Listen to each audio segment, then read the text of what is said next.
Everyone and welcome to all of you guys. और भाई आज हम आपका वेलकम कर रहे हैं मस्ट टू डू कंटेंट वाली सीरीज में।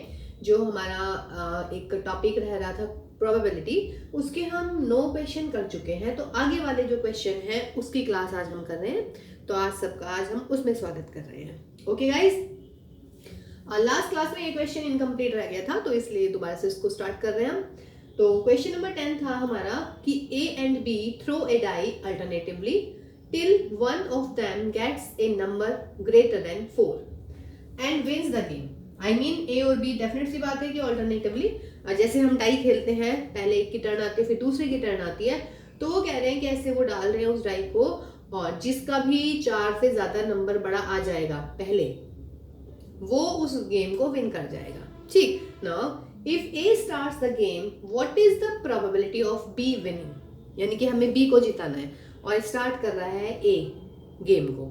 ठीक, अब देखिएगा, इसमें 2 चीजें आपने लेनी है, एक तो विनिंग के लिए मतलब प्रोबेबिलिटी और एक नॉट विनिंग के लिए प्रोबेबिलिटी। यानी कि एक तो प्रोबेबिलिटी ऑफ सक्सेस और एक प्रोबेबिलिटी ऑफ फेलियर। ठीक, तो मर्जी है आपकी कैसे करना चाहेंगे।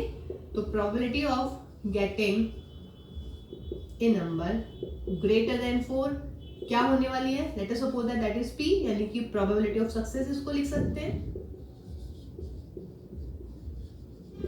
है ना, या फिर probability of winning. Okay, now क्या होने वाले, लेट दिस इज P, 4 से बड़ा नंबर आने के, अगर इसके आप सैंपल स्पेस तैयार करोगे तो 1 2 3 4 5 6, तो I am finding the probability A number greater than 4, यानी कि 5 and 6 है, 4 से बड़े नंबर, तो फेवरेबल केस कितने होंगे 2 और टोटल कितने होंगे 6, तो उसका मतलब कितना आया 1/3।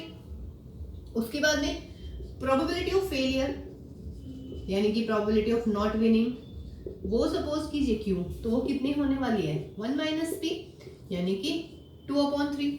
और आप इसको ऐसे भी कर सकते हैं कि 4 या 4 से छोटा नंबर आने की प्रोबेबिलिटी, तो 4 से छोटे नंबर है 1 2 3 और 4, मतलब मैंने क्या बोला है, लेस देन और इक्वल टू 4, तो लेस देन और इक्वल टू 4 का मतलब 4 भी इंक्लूड होएगा। तो कितने केसेस हो गए फेवरेबल में 4 और टोटल केसेस कितने थे 6, तो 4/6 आप वैसे भी फाइंड आउट कर सकते हैं। मींस अगर A विन करेगा तो प्रोबेबिलिटी 1/3, B के विनिंग की प्रोबेबिलिटी भी 1/3, A और B दोनों के अलग अलग फेलियर होने की प्रोबेबिलिटी है 2/3। ठीक है गाइस, अब इस क्वेश्चन को समझिएगा। A ने गेम को स्टार्ट कर दिया है, ठीक, और हमें निकालनी है प्रोबेबिलिटी ऑफ B विनिंग। तो लेट जो हमारी इवेंट है E, that is B wins, ये हमारी इवेंट है, तो मुझे फाइंड आउट करना है प्रोबेबिलिटी ऑफ E। अब B को जिताना है, A ने गेम स्टार्ट किया है, तो जब A ने गेम स्टार्ट किया है तो डेफिनेट सी बात है A का जो है लेस देन और इक्वल टू 4 आना चाहिए। इसका मतलब A को फेल होना पड़ेगा, यानी कि A को सक्सेस नहीं मिलेगी। A का 5 या 6 नहीं आएगा, तब B को चांस मिला। और सपोज कीजिए फर्स्ट ही चांस में B जीत गया। एक केस तो ये बनेगा ना, ये बात क्लियर है ना, कि पहले A ने गेम को स्टार्ट किया, मुझे जिताना है B को, तो जब A ने गेम को स्टार्ट किया तो A को विनिंग नहीं मिलेगी, मतलब A को फेलियर मिलेगी। उसके बाद B की टर्न आएगी, ओके, और B मान लीजिएगा फर्स्ट चांस में जीत गया। अब देखिए B इतना भी लकी नहीं हो सकता कि वो फर्स्ट चांस में जीत जाए। अब आपके दिमाग में ये आ रहा होगा, चलिए A को तो हराना ही है हमें, ठीक है। जब B की बारी आई तो B भी हार गया, उसके बाद फिर B के बाद किसकी टर्न आएगी, A की। A को हमें जिताना ही नहीं है, तो उसका मतलब है A को तो हारना ही पड़ेगा। उसके बाद फिर B की चांस आई, अब B क्या कर रहा है, अब फिर B जीत रहा है, यानी कि दूसरी चांस में अब की बार B जीत चुका। ओके, नेक्स्ट टर्म क्या हो सकती है, फर्स्ट टर्म A को दिया, A को तो जिताना ही नहीं है, B भी फर्स्ट में नहीं जीत पाया, फिर A की टर्न आई, A भी नहीं जीतता, फिर B की टर्न आई, B भी नहीं जीता, फिर A की टर्न आई, A भी नहीं जीता, अब B जीत जाएगा। तो ऐसे करने का मतलब सेकंड, यानी कि B का फर्स्ट चांस है जीतने का, यहाँ पे B सेकंड चांस में जीत रहा है, यहाँ पर B विन कर रहा है थर्ड चांस में, and similarly up to infinity. Okay, तो प्रोबेबिलिटी ऑफ E हो जाएगी, इन सारी प्रोबेबिलिटीज को ऐड कर दीजिएगा। अब बिकॉज इंडिपेंडेंट है तो इंडिपेंडेंट में क्या हो जाएगा, probability A complement into probability B, plus probability A complement, probability B complement, probability A and probability B, and यहाँ पर probability A complement, probability B complement, probability A complement, probability B complement, probability A complement, probability B and up to infinity. सही है ना? अब देखिएगा, यहां तक मेरे ख्याल से किसी को दिक्कत नहीं आनी चाहिए, ठीक है ना? तो ए कॉम्प्लीमेंट मीन्स ए हार रहा है, बी जीतने की, ए कॉम्प्लीमेंट ए के हारने की, बी कॉम्प्लीमेंट बी के हारने की, ए कॉम्प्लीमेंट ए के हारने की, बी जीतने की। ओके, अब प्रोबेबिलिटी ऑफ ए कॉम्प्लीमेंट यानी कि जब ए हार रहा है तो ए के हारने की प्रोबेबिलिटी कितनी है हमारी 2/3, तो यहाँ पे लिख लीजिएगा 2/3। प्रोबेबिलिटी ऑफ बी यानी कि बी के जीतने की प्रोबेबिलिटी, ए हो या बी हो जीतेंगे ऐसे ही 1/3। ए कॉम्प्लीमेंट हारने की ए के, बी कॉम्प्लीमेंट बी के हारने की प्रोबेबिलिटी, ए के हारने की प्रोबेबिलिटी, बी के जीतने की प्रोबेबिलिटी। सही है? यहां पर ए के हारने की प्रोबेबिलिटी, ये बी के हारने की प्रोबेबिलिटी, ए के हारने की प्रोबेबिलिटी, बी के हारने की प्रोबेबिलिटी, ए हारा और बी जीता, और अब टू ले लेते हैं हम इसको व्हाट इनफाइनाइट। ठीक है जी। अब आप जैसे मैंने नॉर्मली क्वेश्चन कर रही हूं मैं पी और क्यू मान के, है ना? यहाँ पे आप लिख सकते थे कि क्यू पी ऐसे करके। ओके, कभी सोचे कि ये ए कॉम्प्लीमेंट क्या लिख दिया है, फिर ऊपर पी क्या है, मैं एक लाइन बीच में स्किप कर दी हूँ। अब भाई क्या लग रहा है ये, दिस इज 2/9 मीन्स अगर मैं प्रोबेबिलिटी ई लेती हूँ तो that is 2/9 plus what is this, या 2/9 नहीं करते, 2/3 इंटू 1/3 कर लेते हैं। ये कितना होने वाला है 2/3 का क्यूब इंटू 1/3, ये कितना होने वाला है 2/3 की power 5 into 1/3 and so on up to what infinity. तो भाई 2/3 एंड 1/3 कॉमन ले लीजिएगा, तो यहाँ पर 1, यहाँ पर कितना मिला 2/3 का स्क्वायर, यहाँ पर कितना मिला 2/3 की पावर 4 का स्क्वायर अप टू इंफिनिटी। तो दैट इज 2/9, 1 प्लस 2/3 का स्क्वायर प्लस 2/3 की power 4 up to infinity. What is this, this is GP, GP है ना? और जीपी की अप टू कितनी टर्म्स है, ये है आपकी इंफिनिटी तक की टर्म। तो उसका मतलब आपको जीपी का सम पता होना चाहिए इनफाइनाइट टर्म्स तक का। तो देख लीजिएगा क्या होता है, ए का मतलब 1/1 माइनस आर मीन्स 2/3 का स्क्वायर, तो 2/9 1/1 माइनस 4/9, तो उसका मतलब कितना हो गया 2/9 और 9/5, 2 से 2 उड़ाइएगा तो आंसर कितना मिलेगा 2/5। ठीक है? अगर इसमें ए के विनिंग की प्रॉपर्टी निकाल दे, तो अगर ए स्टार्ट कर रहा है गेम को तो बता सकते हैं कि क्या बनने वाला है। ए ने स्टार्ट किया, ए की फर्स्ट टर्म पे ही 4 से ग्रेटर नंबर आ गया तो ए जीत गया। फिर वही बात है, जहां बी इतना लकी नहीं है तो हम ए को क्यों माने कि भाई ए इतना लकी है कि फर्स्ट चांस पे जीत गया। हो सकता है ए सेकंड चांस पे जीते, अगर ए सेकंड चांस पे जीतेगा इसका मतलब ए फर्स्ट चांस पे फेलियर हुआ, उसके बाद बी की टर्न आएगी, बी को भी फेल होना पड़ेगा, आफ्टर दैट ए विन करेगा। यानी कि ये हो गया कौन सा केस, जब ए सेकंड टाइम पे विन कर रहा है। नेक्स्ट फर्स्ट टाइम पे ए फेल, बी को तो फेल ही करना है इसमें क्योंकि हमें अब की बार ए को जिताना है। सेकंड में ए का नहीं आया नंबर जो चाहिए था हमें, बी अगेन फेल और दिस, समझ रहे हैं? तब आपका ऐसे चलेगा।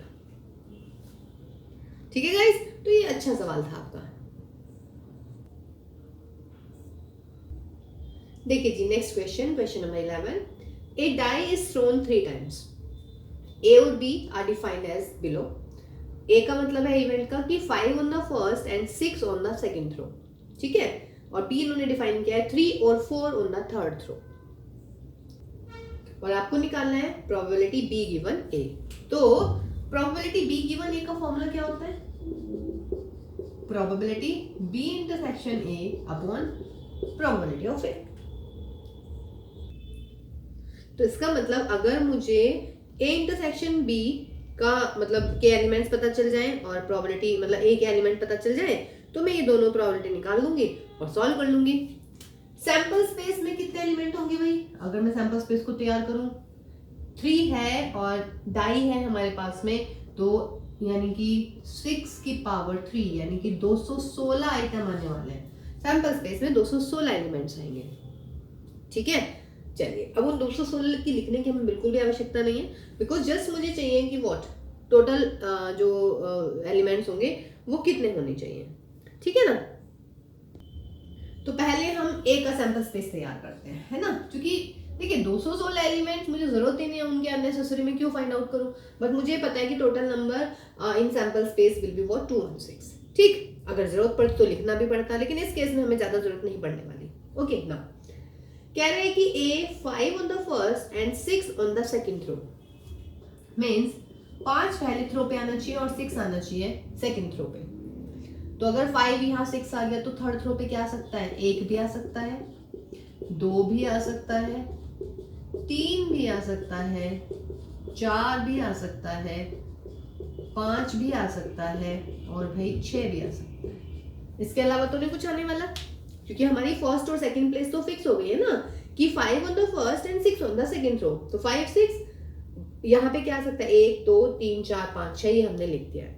ये हमारा हुआ what sample space for a.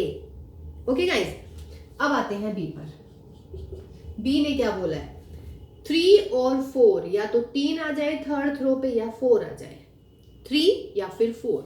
अब देखिएगा भाई 3 और 4, अब मुझे इसमें क्या करना पड़ेगा, ये तो बहुत सारे बनने वाले हैं। 1 1 3 आ सकता है, 1 2 3 आ सकता है, 1 3 3 आ सकता है, 1 4 3 आ सकता है, 1 5 3 आ सकता है, 1 6 3 आ सकता है, एंड सिमिलरली 1 के साथ हो गया सारे एलिमेंट, अब 2 के साथ 2 1 3 देन 2 2 2 ऐसे करके। ठीक है, इसमें भी बहुत सारे एलिमेंट्स बनने वाले हैं, समझ रहे हैं। अब ये तो 3 वाला केस हुआ, अब एक हमारा 4 वाला केस भी आने वाला है। ठीक, 4 वाला और देख लेते हैं। 4 वाले में क्या क्या आ सकते हैं, 1 1 4, या भाई 1 2 4, कहने का मतलब जहां मैंने 3 लिखा है उसकी जगह 4 आएंगे। ये भी बहुत सारे केस आने वाले हैं। ठीक, मुझे क्या चाहिए, देखिए ऐसे आप डॉट डॉट कर दीजिएगा।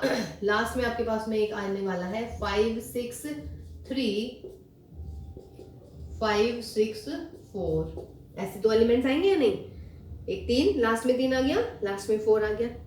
ठीक, उसके अलावा और बहुत सारे एलिमेंट। अब ये मैंने क्यों लिखे हैं दोनों एलिमेंट, क्योंकि मुझे ना इंटरसेक्शन चाहिए एक्चुअली। मुझे नहीं पता कि फर्स्ट और सेकंड पे क्या आने वाला है, लेकिन मैं ये श्योर हूँ कि लास्ट वाले पे मुझे या तो 3 चाहिए या मुझे 4 चाहिए। तो 5 6 यहाँ से मैंने दिमाग लगाया कि भाई मुझे इंटरसेक्शन चाहिए, तो मैं ये देख लेती हूँ कि इंटरसेक्शन में कुछ ये वाले एलिमेंट है क्या। एग्जैक्टली है, यहाँ देखिए लास्ट प्लेस पे 3 है, यहाँ लास्ट प्लेस पे 4 है। इसके अलावा दुनिया भर के आ जाएंगे इसमें। मान लीजिएगा 6 1 3 आ गया, 6 2 3 आ गया, सिमिलरली 6 1 4 6 2 4, ऐसे ऐसे आते चले जाएंगे। क्लियर है। तो थोड़ा सा यहाँ सोचिएगा कि मुझे लास्ट वाले पे यानी कि थर्ड थ्रो पे या तो 3 चाहिए या 4 चाहिए। इसमें देखिए कहीं है क्या 3 और 4, ये रहा। तो इंटरसेक्शन चाहिए मुझे, तो मुझे ये देखना पड़ेगा कि ये वाले एलिमेंट इस बी के सैंपल स्पेस में आएंगे या नहीं आएंगे। आएंगे, बिकॉज लास्ट में 3 लास्ट में 4। ठीक, अब मुझे क्या चाहिए भाई, अब मैं निकाल लेती हूँ प्रोबेबिलिटी बी इंटरसेक्शन है। पहले ए इंटरसेक्शन बी निकालती हूँ। ए इंटरसेक्शन बी में कौन कॉमन रहेगा, 5 6 3 एंड 5 6 4 ओनली। तो ए इंटरसेक्शन बी की प्रोबेबिलिटी कितनी हो जाएगी, कितने फेवरेबल है, 2। टोटल कितने हैं, 216। ए 1 2 3 4 5 6, तो 6 अपॉन 216। 216 से 216 उड़ाइए, 2/6, आंसर कितना 1/3। ठीक है, तो ये एक शॉर्टकट बताया गया आपको।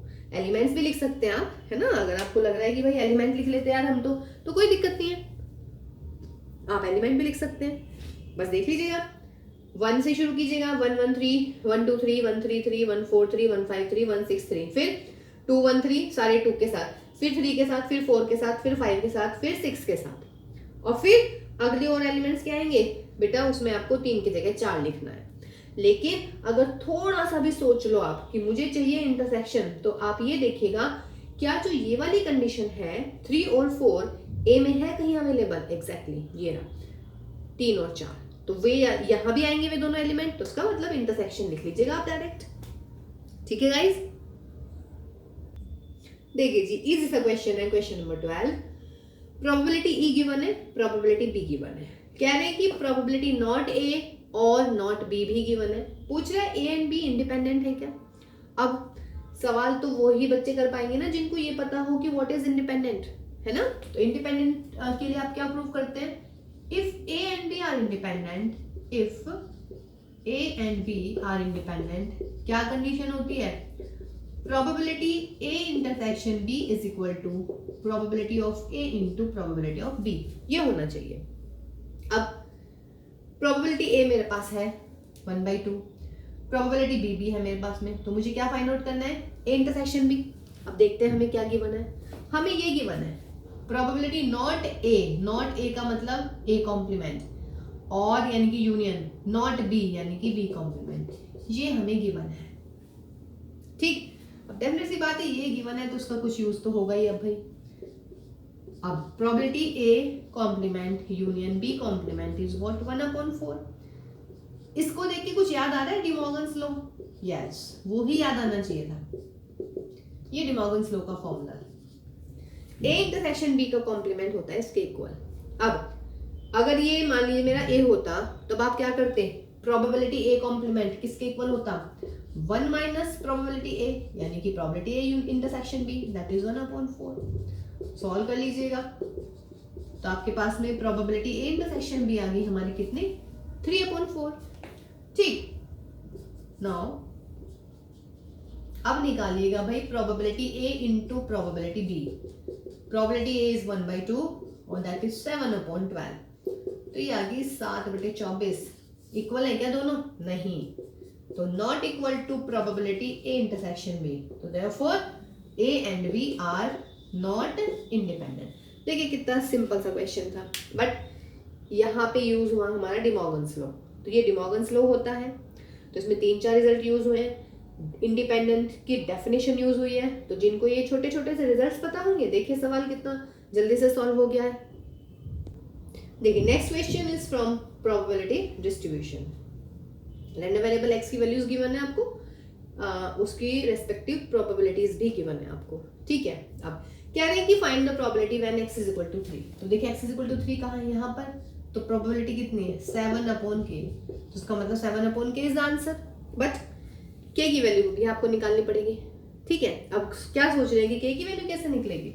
देखिए अगर ये पीडीएफ है आपका, यानी कि प्रोबेबिलिटी डिस्ट्रीब्यूशन फंक्शन है, प्रोबेबिलिटी डिस्ट्रीब्यूशन है, सॉरी नॉट फंक्शन, तो क्या होना चाहिए, sigma P I is equal to 1 होना चाहिए।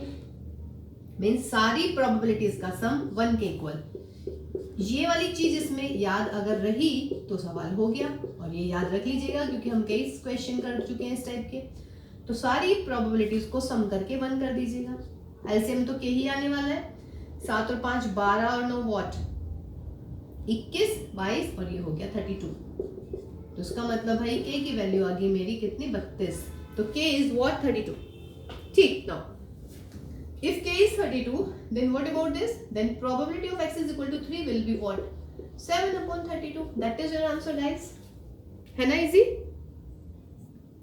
देखिए जी हमें find out probability a given है, प्रोबेबिलिटी b गिवन है, a इंटरसेक्शन b भी गिवन है, हमें निकालनी है प्रोबेबिलिटी नॉट a यानी कि a कॉम्प्लीमेंट, एंड का मतलब इंटरसेक्शन एंड b कॉम्प्लीमेंट। अब इससे भी डिमॉर्गन्स लॉ याद होना चाहिए आपको, तो ये हो जाएगा a यूनियन b का कॉम्प्लीमेंट। a यूनियन b का कॉम्प्लीमेंट क्या हो जाता है, a complement intersection b complement. Now 1 minus probability a union b, यानी कि मुझे चाहिए अब क्या, प्रोबेबिलिटी a यूनियन b। तो देखिए a की प्रोबेबिलिटी भी है, b की भी है, a इंटरसेक्शन b की भी है, तो देयरफॉर अपना पुराना रिजल्ट यूज करते हैं, probability of a plus probability of b and here should be minus probability of a intersection b।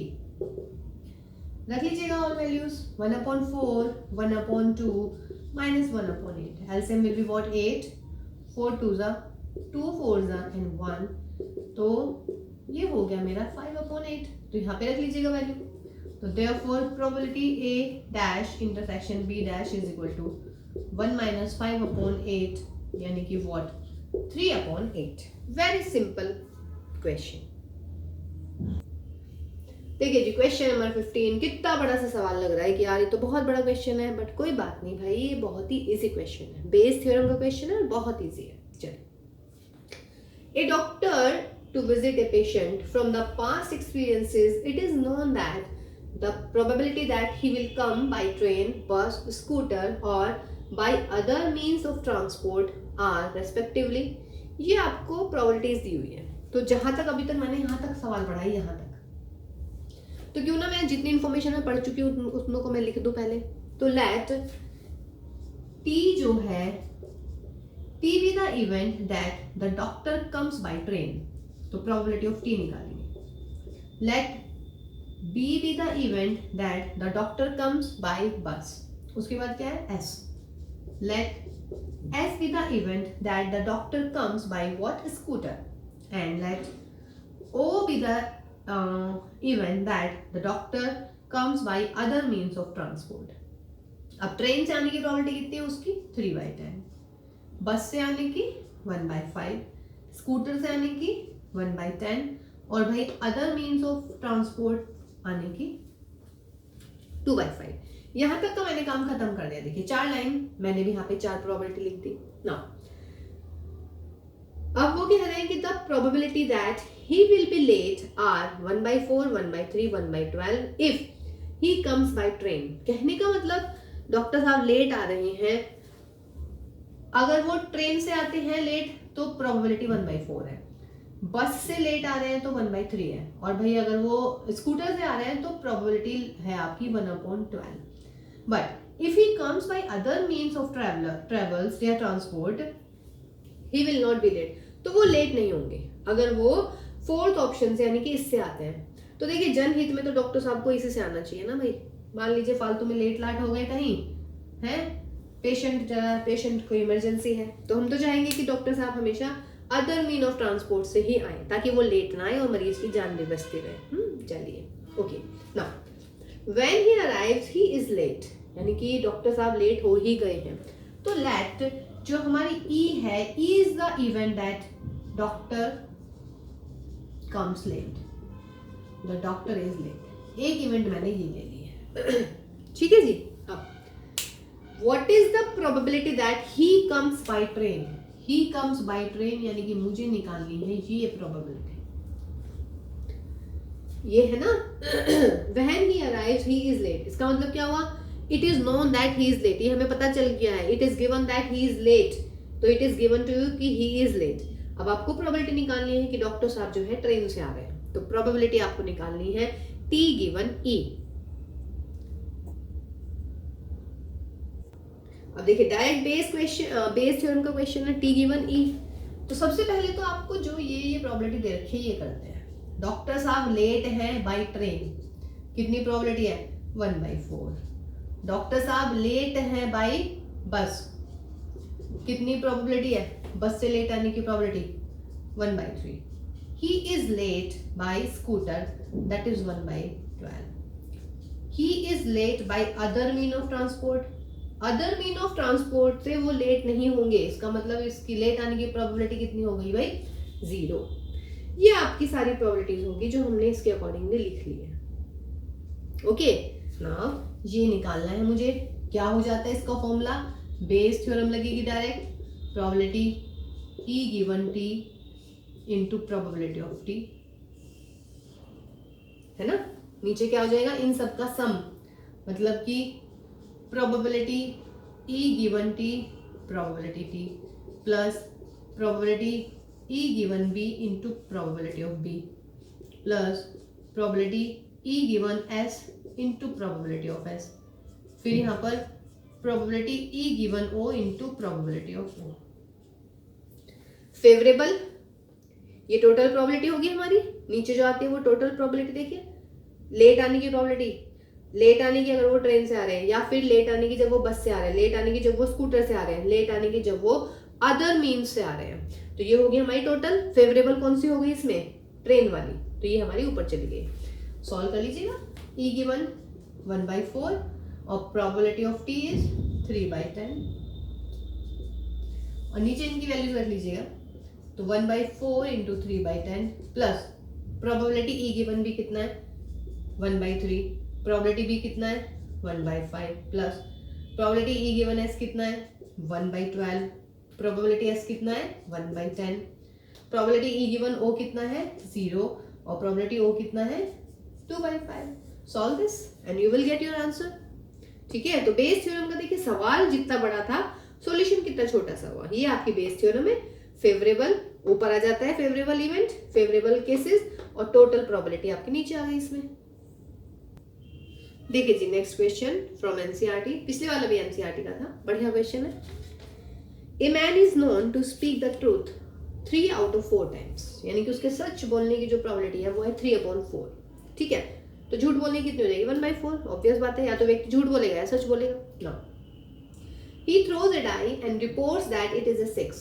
Okay, find the probability that it is actually a 6. It is actually a 6 means what, कि व्यक्ति ने सही बोला, यानी कि व्यक्ति ने सच बोला. ठीक, अब 2 केसेस है, एक तो सच बोलने का, एक उसका झूठ बोलने का. ओके, तो यानी कि हमें सबसे पहले तो निकालनी पड़ेंगी व्हाट 2 इवेंट्स. 2 इवेंट्स कौन कौन सी, कि let us suppose that E1 is the event that man speak the truth. Man speaks the truth, सही. और E2 हम मान लेते हैं man does not speak the truth. Okay, चलिए जी. उसके बाद में उसने रिपोर्ट किया कि 6 आया. इस इवेंट को मैं मान लेती हूँ let E that man reports that it is a 6. That it is a 6. ठीक, अब हमें क्या फाइंड आउट करना है. अब हमें फाइंड आउट करना है कि find the probability it is actually a 6. It is actually a 6 means what, यानी कि वो व्यक्ति बोल रहा है सच. आपको ये प्रोबेबिलिटी निकालनी है. ठीक है ना. देखिए है तो बेस थ्योरम का क्वेश्चन, लेकिन पिछले वाले में बिल्कुल आपको clearly T given S, E given T, मतलब कि ये वाली क्लियरली चीजें दी गई थी. इसमें आपको क्लियर तो नहीं दिया हुआ है, लेकिन आपको थोड़ा सा सोचना पड़ा कि इवेंट्स क्या लेनी है, कैपिटल E मतलब E इवेंट क्या लेनी है, E1 क्या, E2 क्या लिया, हमें निकालना क्या है. उसने कहा है कि find the probability that it is actually a 6. Actually 6 means कि वो व्यक्ति सच बोल रहा है, और रिपोर्ट उसने क्या किया हुआ है कि वो 6 आ गया है उसका. अब हमें क्या क्या निकालना है भाई. Probability E1 man speak the truth, सच बोलने की प्रोबेबिलिटी कितनी है उसकी 3/4.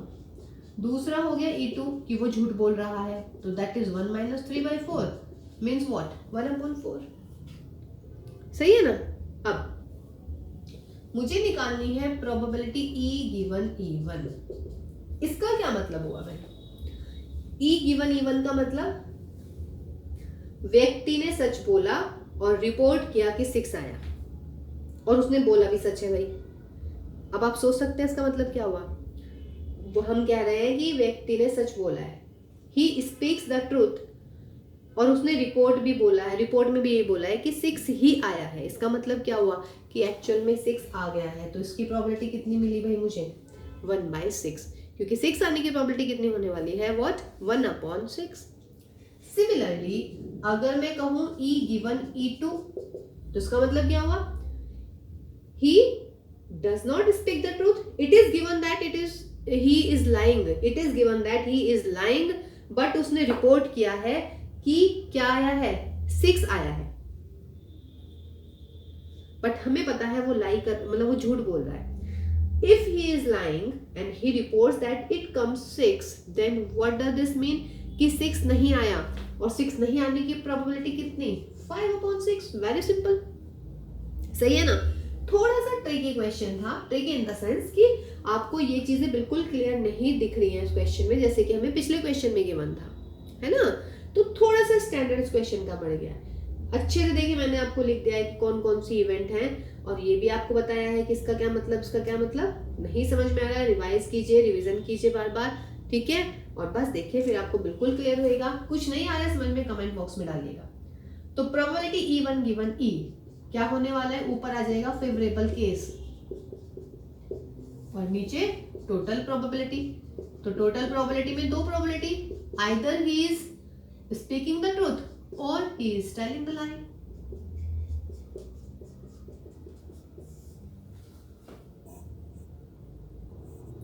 सारी प्रोबेबिलिटी हमारे पास है, लगा लीजिएगा। Probability E given E1 1/6, probability E1 3/4, तो ये तो सेम ही है 1/6 3/4 plus E given E2 5/6, probability E2 1/4। Solve this guys. तो ये आपका क्वेश्चन, ठीक है जी। तो हो गया क्वेश्चन। तो चलिए अगले जो 3 क्वेश्चन है बेटा 17, 18 एंड 19, उनको हम कंसिडर करें as a case study question, ठीक है। तो वो हम इससे नेक्स्ट वाली क्लास में करवाते हैं, ठीक। तो मिलते हैं नेक्स्ट क्लास में। Till then take care all of you and अच्छे से तैयारी कीजिए, प्री बोर्ड आने वाला है भाई जल्दी जल्दी, ठीक है। तो all the very best for your preparation guys and take care all of you, bye bye.